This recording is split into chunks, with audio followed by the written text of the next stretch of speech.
Hello, hello, hello out there. It's your favorite fundraiser. Yes, I'm going to say that, and I'm going to keep saying it. Kia Kroom, the founder and host of the Black Fundraisers podcast, your favorite podcast. Yes, I'm going to say that too. Tapping in with you with extraordinaire Crystal Cherry, President and CEO of The Board Pro. Hey, How what's you up? doing, sis? I'm well. How are you? I am fantastic. I'm moisturized. I've been drinking my water. Look, and for those of you that know me, yes, I'm still drinking my water out of a wine glass because it helps me with my water intake.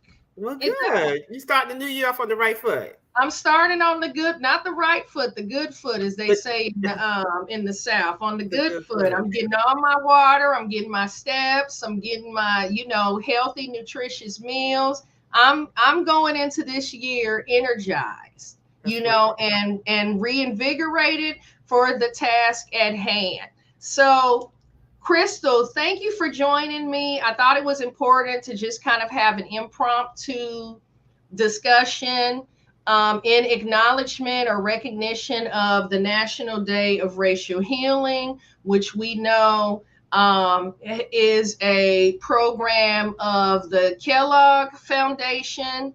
And just to hold space for,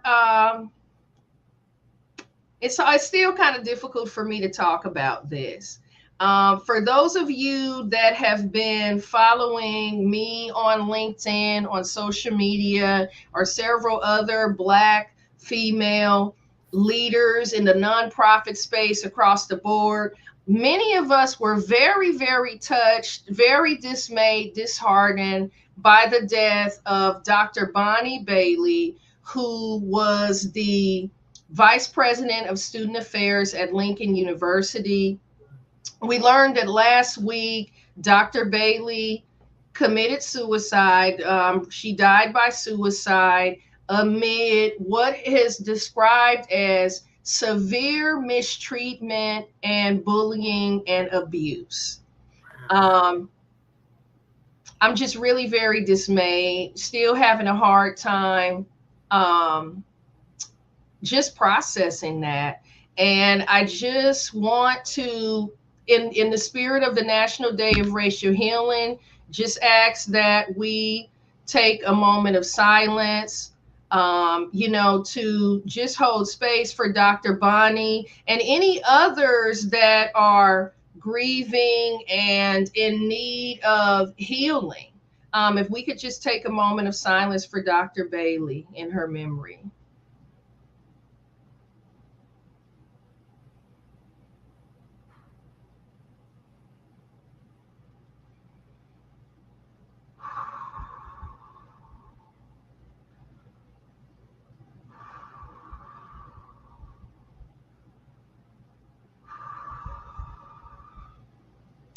I don't know about you, Crystal, but I am an empath.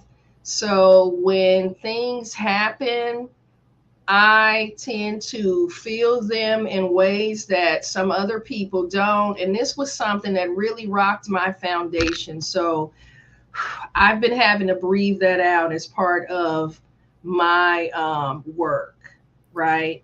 Any reaction from you, I welcome that. I know I've said a mouthful. Yeah, no, I mean, I am saddened to hear this news. As I shared with you earlier, I was not aware of the story until you brought it to my attention. So thank you for doing that. But anyone who is in pain, like this woman apparently was, should not have to go through that at work, particularly. And it saddens me to know that she didn't get the support that she needed in order for her to get back on the path to feeling like she deserved to be respected. And so I am very saddened by this news. Very, very deeply troubling. And I reached out to you, Crystal, because in acknowledgement of, what Dr. Bailey experienced, but not only that, for other folks out there who might find themselves in pain, I'm aware of many Black women who confide in me that, they're having a difficult time. Most of them are in spaces where the leadership is predominantly white, or even if it's not predominantly white. Um, the executive leaders might be white, and they are not experiencing inclusion. They believe that harms have been perpetrated on them. They've seen or experienced some, indignations, improprieties. And it just begged question to me of, okay, I even use myself as an experience. There are organizations that I've worked in where some things might have taken place that, I was particularly concerned about and considered, after having gone to my CEO for a resolve. I mean, things concerning people's livelihood, their health and wellness, when an employee is reporting indignations or leveling complaints against their chief executive officer or president of an organization, let's talk more broadly about, a nonprofit organization. Does the board have a responsibility to investigate those complaints? I absolutely believe that they should. And I too have been in that position. And, these things that we're talking about, it was the impetus for us starting the space that we created with F3, where we have this network of female fundraisers across the country whom often have felt dismissed, marginalized, overlooked, disrespected. And I too have been in that position. And it's a horrible feeling. And I had a similar situation where I did escalate my concerns about my CEO to the board, and it was not investigated. And so I'm scared to say that it happens more than we think here, and that's what's scary. But I do believe, as I've been working in this space now, working with boards for the last 4 years, that boards have a responsibility if a complaint is escalated to the board, whether whoever it is at the organization, whether it's the janitor or the person who works in the finance office or the marketing coordinator. It doesn't have to be a vice president or an executive team member. It could be anyone at that organization. If that complaint comes up to the board has a responsibility to at least look into it. And that means more than just necessarily contacting the CEO, which is what they should do. They should reach out to the CEO and let them know a complaint has come in. But I think they owe it to the staff person to at least hear them out before dismissing it and handing it back to the CEO. Because, of course, the CEO is going to always fight in his or her best interest. They know the board is looking at them. They're the ones who can hire or fire them. And so if they are the perpetrators, they are never going to come forth and share that they are indeed doing something that's causing harm to the staff member. So I do believe the board has a responsibility to investigate. I believe so too. And I too have been in a situation like that, where I just couldn't in good conscience allow some of the things that I was seeing that I had brought to the attention of my then chief executive officer, executive director, had brought things to his attention. And it wasn't so much, I don't care what the motivation is or the lack of action or, what's going on. In this particular case, I had some concerns about the living spaces where the organization was housing people. I'm of the mind that just because a person is experiencing homelessness doesn't mean that they should just accept or be placed into any kind of condition. Right. And I, for one, when I worked in housing, worked with organizations providing supportive and permanent housing, and even beyond, and even moving forward, should I be working with any organizations? I work with an organization right now the House of Ruth in DC, and the chief executive officer is very adamant.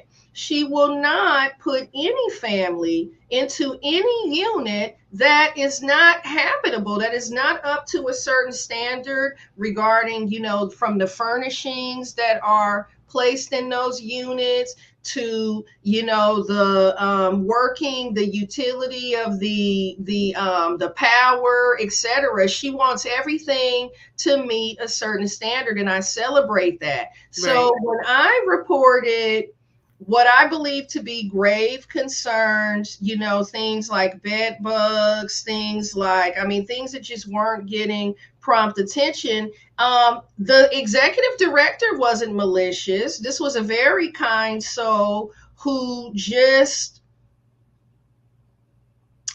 had a bunch of competing priorities at the Mm-hmm. time that prevented him. And I'm not making an excuse, but just simply saying, very good individual, I believe, but just, couldn't get to these pressing matters quickly enough. And unfortunately, that wasn't enough for me when we're talking about, people's lives here. Right.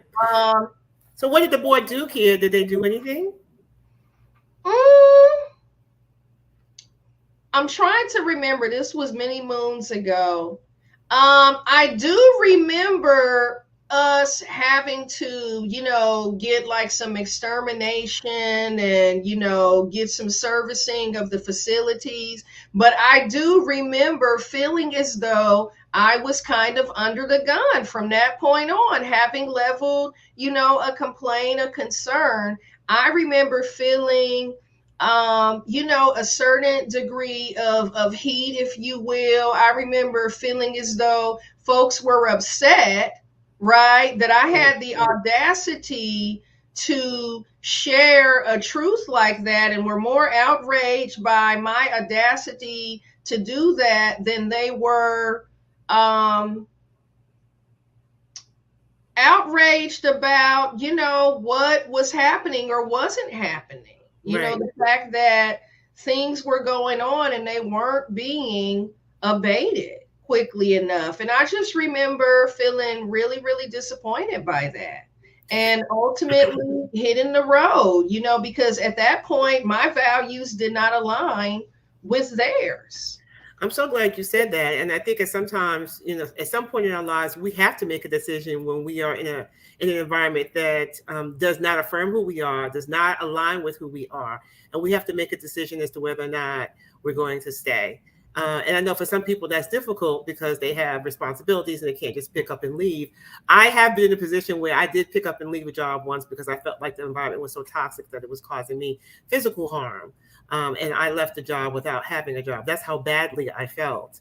And sometimes you get in that position. But this is why it's so important that nonprofits have policies in place, escalation policies in place, so that should there be a complaint about the CEO, how is that handled? What is the policy in terms of escalation? Who should the marketing coordinator complain to first if he or she has a complaint about the CEO? Does he go to his or her immediate supervisor? Does it go to the CEO first? Does it go to the board first? How is that escalate and how is that handled? And that is something that should be in the employee handbook so that employees know coming through the door what the policies are. Should they have an issue, whether it be the CEO or their own bosses or just a coworker? How do they handle that? How is it going to be handled? How are they going to be treated? And that tells you a lot about the nonprofit. And so you really need to read that nonprofit handbook. And a lot of nonprofits, Kia, don't have human resources offices, right? So a lot of times we would, we might escalate our complaint to the human resources. But if there is no HR office, right, then what? Right. And so I suspect at the university there may have been one, but and a lot of nonprofits that are small, they don't have those provisions in place. And so that puts employees at a disadvantage if it's not in there. And that is something that I have learned to, over the years when I am interviewing for jobs, that is something that I have learned to look for in the handbook. That is a really good point. When vying for a role in an organization, I'm wondering, like, I'm to the point now, knowing what I know, I'm not afraid to ask anything. And I'm so grateful that I'm not in market and looking for a job per se, because some of the questions that I have, are very, very telling. You know, I want to know how they view inclusion and psychological safety and chains of commands regarding, you know, concerning things that happen, because look at what we're facing right now. A Mm-hmm. beautiful soul is no longer here, leaving a gaping void within her family. She's left behind students. And you know, at these HBCUs, Lincoln University is an HBCU. You know, at these HBCUs, any institution, but I'm speaking from lived experience of my alma mater, the Clark Atlanta University, which is the premier HBCU in the country right now. It is. Let's argue. All Who's right, making headlines every week? all right, The Clark Atlanta University. Shout out to Dr. French. You're getting it done. I mean, I can't even count how many headlines I've seen. But anyway, I digress. My lived experience was those individuals were extended family members to me. Coming to college, not having an advocate in my parents because they just simply did not know how to advocate for me. I leaned on the VP of Student Affairs. I leaned on the career service directors. And to know that this beautiful person was under so much duress, had leveled complaints to her board that did not yield any sort of redress for her, it just really, really, really breaks my heart. And I want to say to anybody who's out there who may be watching this, if you are in an environment where you are being harmed, where you are experiencing maltreatment, where you are being humiliated, where you are being undermined, sabotaged, where you are experiencing exclusion, microaggressions, if someone's talking to you like you're a dog with two tails, that is abuse. Yes. And it is not something that you should be tolerating. And I mean, what advice would you offer that person, Crystal? I mean, I'm so glad you're doing this podcast because there are probably so many people listening who may be in this position or know someone who's in this position who don't know what to do, right? And they're scared. And as I've shared, you know, I got to the point in one of my roles where I just decided that my health and my well-being trumped my being there at that institution. Even though I have bills, I have a son, I had lots of responsibilities. I can't be all those things to my child if I'm ill, right? And so I made a conscious decision to pack up and leave. And I don't suggest that anybody do that, but if you are in a position where you can, because I did it. You can start putting your exit strategy together so that you know, okay, in 3 months I'm out of here, or 90 days or 60 days I'm out of here. If you can't stand it one more minute, then pack your stuff and go now.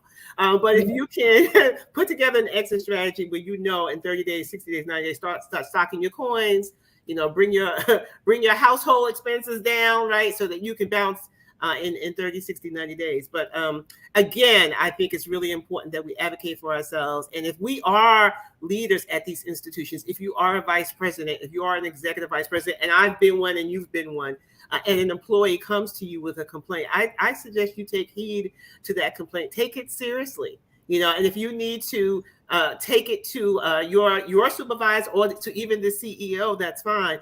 But definitely support that staff person who comes to you, or that executive that comes to you and says, "I'm in trouble. I'm being hurt. I'm being, traumatized by someone here at this organization." That's a serious accusation. That is very serious. That's a serious accusation. Very serious thing. And not only that, Crystal, because we're going to get out of here. We're going to talk more about this. I'm going to be talking more about psychological safety and talking more about that exit strategy and what that should resemble, because nothing is worth your health. I'm speaking to you as a person who's been in hostile work environments where I had to be treated with medication and otherwise at different times in my life, because I allowed myself to suffer. Do not be like me. choose you and choose you sooner. And if you've got questions, I encourage you to network with this sister. Tell them your website, sis. Theboardpro.com. If you or your nonprofit has any questions about how to handle situations like this, please give me a shout. My email is hello@theboardpro.com, and my website is theboardpro.com. So, Kia, thank you again for having me. I think this Absolutely. is a really important topic on a day like today. And let's keep Absolutely. that family of that sister in prayer. Let's keep them up, and those students, those babies. I know they're adults, young adults, but when I look at my young adult college kids, they just babies. And losing somebody Yeah. that's such a big part of your support system can really be unsettling. So I want to thank you. Crystal Cherry is one of the best of the best. You know that we only bring the best of the best on the Black Fundraisers podcast. And I said what I said. The All right. best of the best. So look to see me and Crystal do more, and also plug into F3. Tell them how to check out F3. Yeah. We have a network of 55 Black women fundraisers across the country, 21 states, and in Canada. Check out our website at fabfemalefundraisers.com and join us in 2024 if you can. We have some wonderful events planned. I'm joining. I am. I know I said it, but I am. But on that note, we thank you for tuning in. Until next time, keep your eyes open, stay tuned, stay down, and keep your head up. Have a good one, folks.